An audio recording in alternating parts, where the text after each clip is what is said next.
हाय. मागचे 2 व्हिडिओ झाले आपले. सिग्निफिकंट फिगर विषयी आपण बोललो होतो.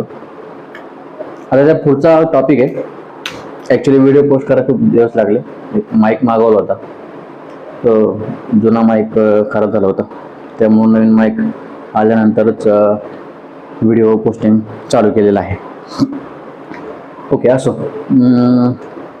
पुढचा टॉपिक आहे rules of arithmetic. Rules of arithmetic operation.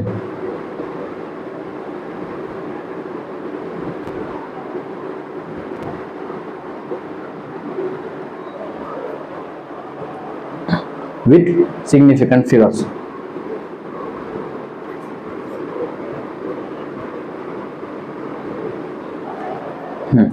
यामध्ये 3 कॅटेगरीमध्ये रूल्स आहेत. पहिला जो आहे मल्टिप्लिकेशन किंवा डिव्हिजन मध्ये. एक मल्टिप्लिकेशन और डिव्हिजन. यामध्ये काय आहे, आपण सिग्निफिकंट फिगर विषयी बघितलं तर कोणत्या संख्येमध्ये किती सिग्निफिकंट फिगर्स आहेत हे तुम्हाला जमत असेल आता काढायला. तर त्याच्या केसमध्ये नियम काय सांगतात, जर मल्टिप्लिकेशन आपण किंवा डिव्हिजन करतोय कुठल्याही 2 संख्यांचं, उदाहरणार्थ आपण डेन्सिटी फाइंड करायची आपल्याला. डेन्सिटी फॉर्म्युला काय आहे, मास अपॉन व्हॉल्यूम. तुम्हाला फॉर्म्युले जरी पाठ नसतील ना तरी ह्या युनिट वरनं सुद्धा आपल्याला एक थोडासा अंदाज लावता येतो. आता मास कशामध्ये मोजतो आपण, ग्रॅम मध्ये. व्हॉल्यूम कशामध्ये मोजतो आपण, CM क्यूब किंवा मीटर क्यूब ह्याच्यामध्ये. त्याच्यावरून सुद्धा अंदाज लावता येतो की फॉर्म्युला काय असू शकतो डेन्सिटीचा. ठीक आहे.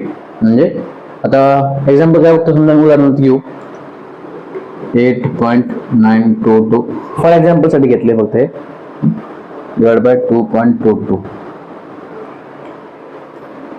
आता नियम काय सांगतो, याचं उत्तर काय येईल आपला, तुम्ही मोबाईल वापरा, कॅल्सी वापरा, काय उत्तर, याचं उत्तर येईल 4.01.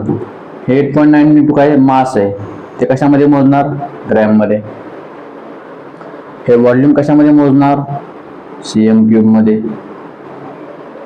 क्लिअर आहे. आता नियम काय सांगतो तुमचा, सिग्निफिकंट फिगरचा नियम, मल्टिप्लिकेशन डिव्हिजन करताना डेसिमल पॉइंटची संख्या महत्वाची आहे. 8.922 आणि खाली आहे 2.22. त्याच्यामध्ये डेसिमल पॉइंट नंतर सर्वात कमी अंक कुठले आहेत, ह्या संख्येचे. म्हणजे सिग्निफिकंट फिगर इथं किती असतील, 3. इथं सिग्निफिकंट फिगर किती असतील, 4. मग नियम काय सांगतो, याचा आन्सर जे येईल, जे हे आलंय त्याच्यामध्ये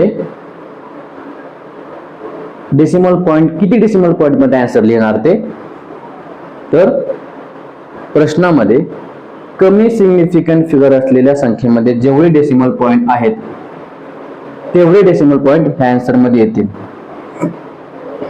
ह्या 2 नंतर 2 दशांश चिन्हांची संख्या आहे, त्यामुळे इथं 4.01 पर्यंत आपण उत्तर लिहायचं आहे. ह्याचं युनिट काय येईल, ग्रॅमचं ग्रॅम राहील आणि सेंटीमीटर क्यूब हे अंशात जाईल, तर घातांक त्याचा मायनस होईल. आता हे घातांकाचे नियम वगैरे आहेत, जर तुम्हाला कन्फ्युजन असेल की हे मायनस कसं झालं तर ते कमेंट मध्ये सांगा, आपण ते घातांकाचे नियम वेगळे घेऊ. सर्वात बेसिक संकल्पना अशी आहे की तुम्हाला हे चाललंय ते कळलं पाहिजे, आणि गरजेचं नाहीये की तुम्हाला ते कळेलच. 1ली, 2री, 4थी, 5वी कितल्या कोणत्याही येते संकल्पना तुमची क्लिअर नसेल आणि त्याच्यामुळे ही संकल्पना समजा अडचण येत असेल तर ती संकल्पना पहिली घेतली गेली पाहिजे, तर ते सांगा पहिले. ठीक आहे. सध्या हा नियम एवढा, या व्हिडिओ पुरता आपण एक नियम घेऊ आणि त्याच्यावर तुमचं कमेंट सांगणं नसेल, कळलं असेल तर आपण पुढचा नियम घेऊ पुढच्या व्हिडिओमध्ये. थँक्यू. Good night.